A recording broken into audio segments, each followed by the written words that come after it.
Hey everyone, so it's Tim Higgins again.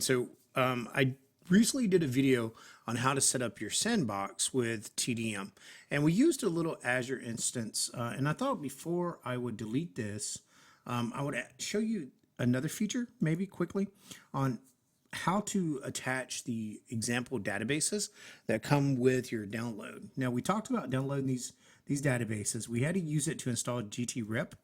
And installing Gtrip, I noticed I did it really fast without seeing it. I really just ran the script and then the portal did the rest, right? Goodness, excuse me. And that installed the Gtrip. The other database you want to install is your Scramble database, okay? So you should be able to do the same thing. So we're going to open it up and basically just run it, okay? And well, it says use master, but I always like to be careful and make sure I don't mess anything up. And we'll put it on master itself and we'll run it. And that just ran all the things that we needed for that database. If we go ahead and refresh, it shouldn't have too much. And we need to import the data, okay? So maybe I'll show you how to do that on a different video. But let me go back over here. And you can also look at the examples that you get from the web page. I don't know if it automatically did the data. Let me double check. It might have did. Let's just see what we have. So if I do tables, there's only like 2 or 3 tables, and this should have the list of your data that you get from inside your queries whenever you do your, yeah, so it looks pretty empty. So you'd still want to upload your data, but I'm pretty sure there's a script for that on the website, and we'll maybe do that later. So what I wanted to do was focus on adding your example databases so you can do something with them. So let's say if I do credit card, it's pretty simple. I'm just going to rename and copy. And actually, this is how I normally do the the Scramble database. So you know what? We'll do it on this video as well, because it's all done the same way. So if I go back into here, let me slow down. What I did was I deleted the Oracle one and I deleted the terabyte because I'm not using those.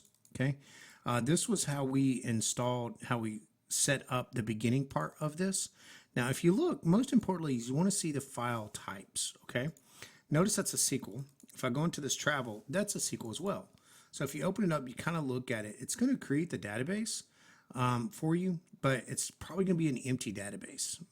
So the best thing to do is attach the physical database over here because that's going to have the data that you want, okay? For an example, our Scrabble. So let's do the Scrabble the way I've always done it. And let's just delete this. And let me close the connections. And we'll create another one. In all fairness, though, it probably created some users, and that's fine. In other words, we'll make an error if it tries to recreate them again. Let me try to close all these. Close. I don't want those open. So close all documents. All right. So now if I go into here and look, this is going to set up my user. That's your top secret password. It's good to know, just if nothing else for a reference. Again, I like to change it to master, even though technically it says use master. I just want to make sure. Oh, the database doesn't exist yet. So what we're going to do is we're going to go attach it. Now, there's 2 ways to attach a database. You restore and attach. And it really depends on the file extension, okay? So if I do a restore, these should be a restore. And I'm going to say device. That's kind of misleading because on the device, I want it to be local. So when I click on it, I get file. So we say add. And now I'm going to go to this area right here. So we'll go there, hit refresh, see if that works. Because if not, I'll have to go find it. That should have worked for me. Let me try it one more time. Okay, so it doesn't like the file path there. So I'm assuming, let's just do it the old-fashioned way.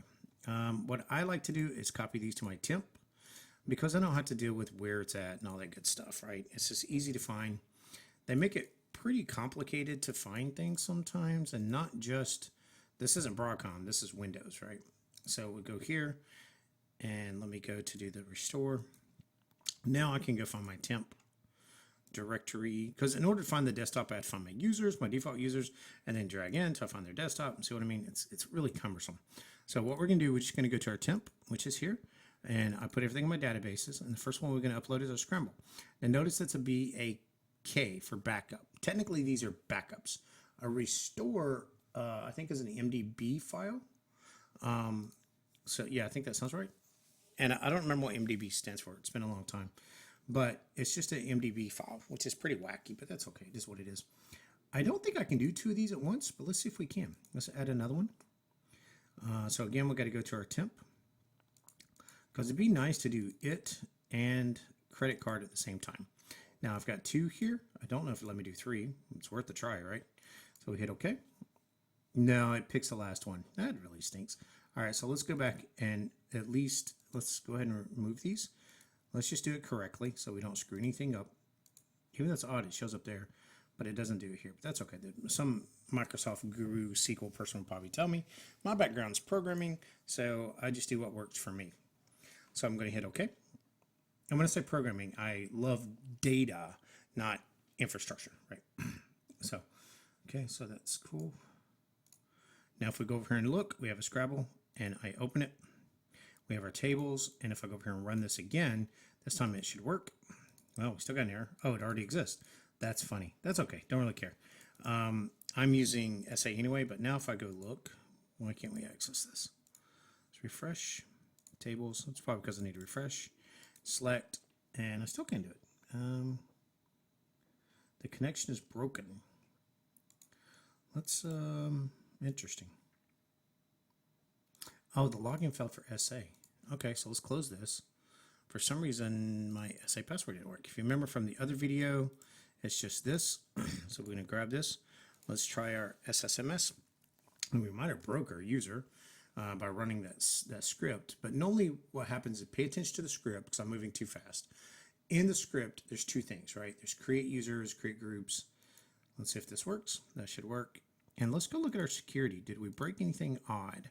So here's the credit card user, okay? And if I click on this user, there's the password. That was set up, should have been set up by running the user script, okay? And if you know anything about doing this, and again, earlier a few minutes ago I said I'm a developer. I don't really care too much about the infrastructure. That's not truly true. I've been using SQL for way over 10 years. I just, it's not the only thing I've been playing with, right? So it's been a lot of other stuff as well. But here, the rows public mapping, we want to map this to our Scrabble database, right? We're talking about our Scrabble user, and we want them to be owner as well. That gives them the ability to do everything. And we'll just say okay. And that's not really a big deal because I'm logged in. Oh wait, that's credit card. I'm sorry, I was thinking Scrabble. That's down there. So yep, let's do that again because I don't want them to be the owner of Scrabble. Oh, well, I guess it didn't save. So it did up here. So I didn't even see the database. Let's go see if it created. Let's go look at our databases. Maybe I'm getting confused. So we ran this, we connected to the Scrabble, right? We haven't connected to the Oracle one yet. So let's see how this turned out. I think I'm trying to move too fast because I don't want this video to be too long, and I'm making stupid human mistakes, which I do. Okay, so that's good. So our Scrabble works. Now, if I want to come down here and mess with the Scrabble user, I can just click on them, and we can do mapping. We want to say that they're the owner of this, but that's fine. Users DBO, that's the default schemas, and we're good. We don't care because, again, if you saw the other video, like I said, I did a video for this of how to set up a sandbox, and that's what this is kind of part 2 to. But that's fine. So now we have a Scrabble database. If you know what that is, that's whenever you do your SQL love, and it wants to know your seed data. That's where it comes from, okay? Now, let's go ahead and add another database. So we'll go ahead and say attach. Before I say attach, no, I'm sorry. Let me do the opposite. If I say attach, you'll notice it's looking for an MDBF file, okay? So MDF, Microsoft data file. It's good enough for me, right? Oh, there it is. Nope. If you just put the word Microsoft in front of it, Microsoft data file. I'm assuming that's what that stands for, but that's not what we want. So let's close this. We're going to, at this point, we're going to restore a backup. And the device is kind of misleading because it's not, yeah, I guess so you're saying I'm restoring from a database, but we want to restore from a device. And in this case, I guess technically your hard drive is a device, but we want a file here. And again, I copied it to my temp. So let's go down to my temp directory, databases, and we're going to look, let's just do credit card. And we'll do, so the credit card without the _ E is supposed to be your data. the underscore E should be the schema, but blank data, because it gives you a platform to work in, okay? So we're gonna go ahead and add this real quick, and we're gonna say okay. And we're gonna let it finish instead of me being click happy. There we go. See, I didn't really wait for all that last time, so that's probably why we got the error saying, hey, dude, I'm still in the middle doing something. You're being way too click happy, which I'm very famous for. So we'll go address, and there's my addresses. So just like that, that's all you gotta do. Now, if we do it again, we can run the script to get our user. So which one was this one? This was credit card. So here's my user for credit card, and I'm just gonna grab it, and I'm going to run it. It says credit card already exists. Okay, fair enough. But as long as it created the user, which it probably still did, if not, you can just create it manually, right? It's fairly simple. So credit card, yep, right there. So let's do credit card E and see what happens. Okay, yep, it already exists. I'll have to do this. And the truth is the restore might be adding the users back. But the truth is I don't really use those users anyway. So I'm not really too concerned about that, but I just wanted you to see how it worked, okay? So we're gonna restore one more. And at this point, we're going to say device, file, add, go to my temp, databases, and doing credit card. So credit card E, which should be a blank schema, and we'll just say okay. That one should move faster because there's no data, and we're done. And then if I go up here and look, and if I refresh, here's my E, my tables, and the addresses should be blank. There we go. Now that's how you restore these tables that are included with your download. I would recommend using them and using them for the examples. I would show you connecting that, but if you remember, my TDM kind of broke on us because I don't have my license. But I guess I could try to connect one.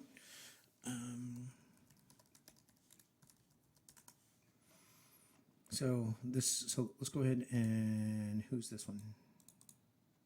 Let's just copy this one maybe. And yep, okay, so we did this in the last video. You want to make sure it's a DNS less, okay, because then it's easier to show up on the portal. And we're going to use credit card. Looks like I already created one for credit card in the last video. Yep. And then you want your SA password or your user password. Again, in a lab, I like to use either SA or create my own users. I don't know why. I think it's just a preferred thing that I do in a lab. Again, that way I don't have to deal with so much with security. And what I mean by that, it's number one, it's your lab, right? So don't share your passwords. But number two, it's your playground. And a lot of times security, little things in security can get in the way and you lose focus of what you were trying to achieve with the lab.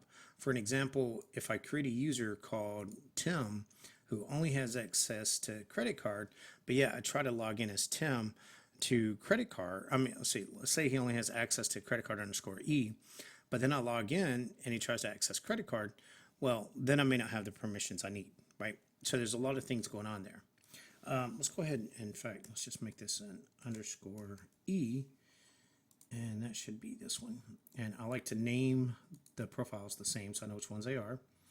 And my password here was let me in. Okay, and we'll just say check, and I don't really want to, that one technically is target. This one, let's see if I can change the name to it. I can't change the name, so what we'll do, we'll just say copy, and we'll call this one credit, and here the credit card's correct. I'll put my password back there. I just want to see if it's, yep, same password, cool. Now, technically, if you want to be technical, you can put DBO as your schema because that is your default schema. And sometimes it helps it find it faster inside the data maker. So it kind of helps to do that. And we'll make this the source. And then I'll delete this one because that was just garbage. And there we go. So now we restored our databases over here. And we also were able to connect to those as well. If you don't know what the seedless database is, look at some of my data generation videos. And I'll show you how to use the seed list, but that's what the seed list is. I'm sorry, that's this one. And of course, it doesn't have to be that one. You can use your own. Like you can upload Excel files. You don't have to use this data if you don't want to, but we give it to you, so why not? And then, of course, your Gtrip is your default database. The other video, I showed you how to connect to it. So if you have any questions, please let me know, and I hope this was helpful. Good luck.